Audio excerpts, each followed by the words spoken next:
Eu vou conversar agora com Marcos Rocha, ele é advogado eleitoral e criminal, também pós-graduado em Direito Público. Doutor, bom dia.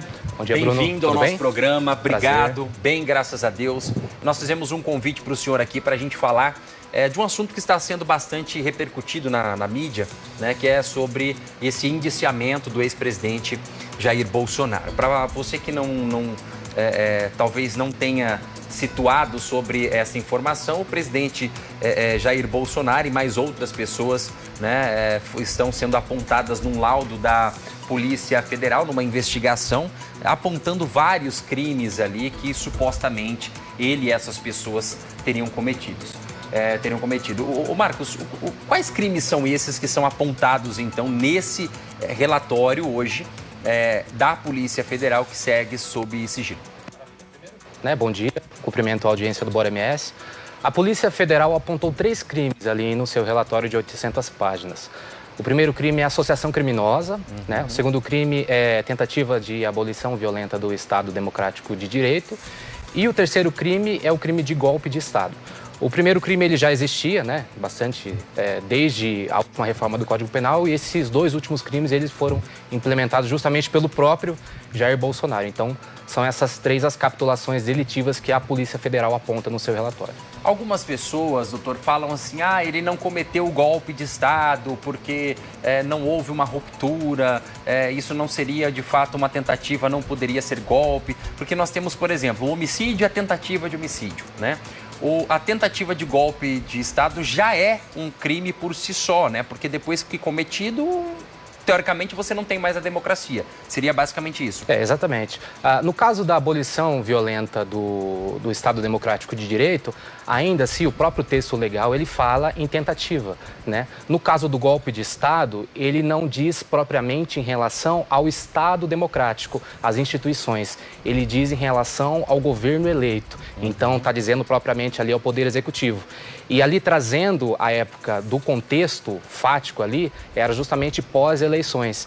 Então, a atribuição que se dá àquela questão ali seria em relação à vitória do Lula, né, do atual presidente da República, e o contexto que se impõe a isso é de que haveria uma trama ali para tentar, enfim, impedir a posse ou destituí-lo antes de assumir o cargo.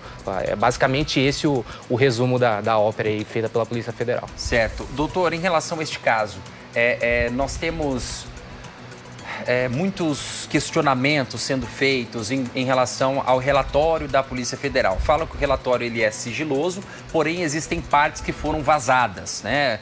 Partes que foram divulgadas.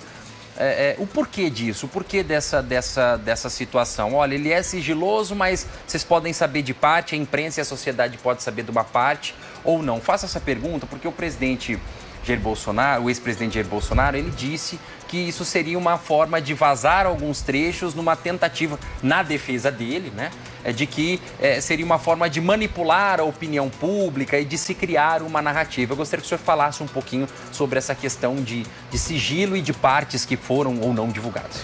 Via de regra, os atos na justiça eles devem ser públicos, né? Então, no caso desse relatório em específico, ele está em sigilo.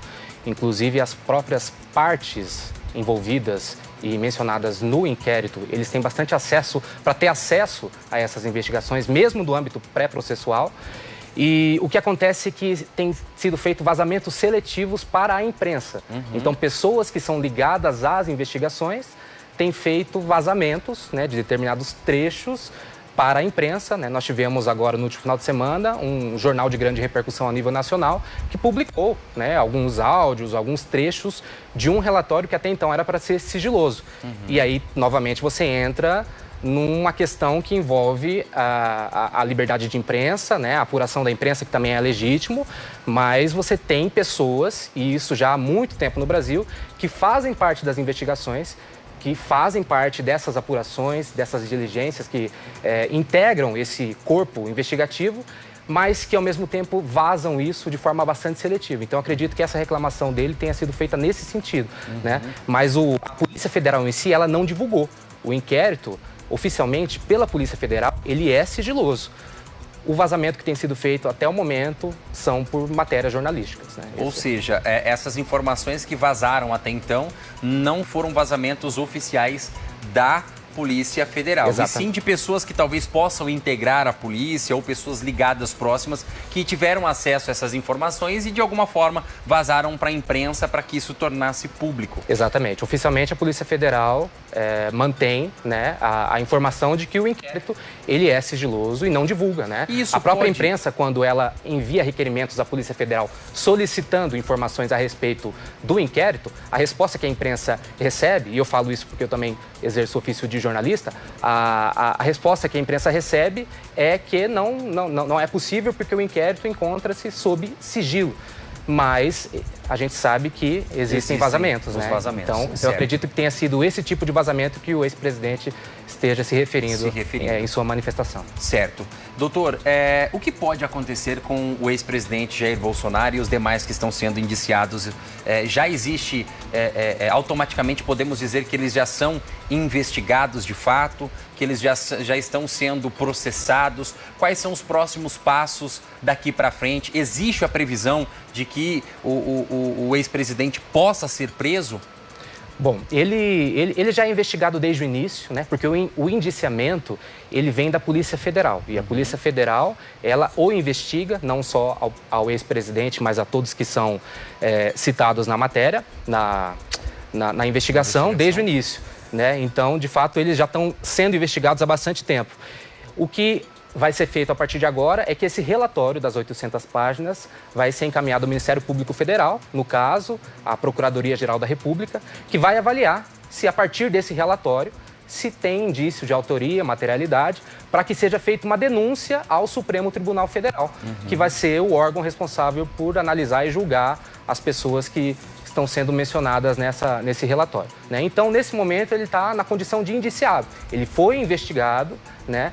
A partir dessa investigação, passou a condição de indiciado, que propriamente no direito penal não muda muita coisa, né, em relação à sua culpabilidade. O indiciamento em si significa que a autoridade policial disse entender que no meio, no bojo daquele escopo de medidas que foram tomadas da investigação, pode ser que existam indícios de crime, então precisa ser enviada à autoridade judiciária, aliás, ao Ministério Público, para que se investigue, para que se apure e para que eles avaliem se é necessário encaminhar à justiça ou não. Então, o próximo passo agora é o Ministério Público, a PGR, Procuradoria-Geral da República, avaliar esse relatório para ver se denuncia ou não ao STF. Nós estamos até com o tempo estourado, mas eu preciso fazer uma última pergunta, doutor, em relação à questão do ministro Alexandre de Moraes, porque nesse inquérito da Polícia Federal mostra que existiam um grupo de pessoas tramando, tentando matar mesmo, né, Alexandre de Moraes, o presidente Lula e o vice-presidente Geraldo Alckmin, segundo o inquérito da Polícia Federal. Ele, na condição de ministro, que está ali conduzindo esse processo, né? Ele pode ser considerado não adequado para esse julgamento por também ter sido, segundo o inquérito da Polícia Federal, vítima de um trama golpista ou tentativa contra a vida dele? Sim, isso sempre foi ponto pacífico no direito penal, né? O sistema acusatório brasileiro, ele é definido por, né, são três, né, a vítima, o acusador e o julgador. Então, se no decorrer dessas investigações o ministro Alexandre de Moraes ele passou a condição de eventual vítima, né, da suposta trama, então o mais adequado, e é assim, né, nas instâncias inferiores, não deveria ser a pessoa mais adequada para julgar o caso, porque ele está diretamente interessado no resultado do processo. Então, há de se argumentar aí a suspeição dele em relação ao julgamento desse caso, com certeza. Certo. Doutor Marcos Rocha, eu quero agradecer a presença do senhor aqui. Muito obrigado. Nosso tempo ele é curto, mas acho que é importante para a gente debater alguns assuntos. É um tema que ganhou repercussão bastante ao longo desse final de semana, início dessa semana também. E qualquer também dúvida, nós voltamos a entrar em contato com o senhor para esclarecer para a nossa audiência e a gente poder entender, desmiuçar um pouquinho mais esse linguajar jurídico para que as pessoas de casa possam entender com mais clareza, tá? Com certeza. Agradeço a oportunidade e fico à disposição. Tá, Joé. Muito obrigado. Até a próxima.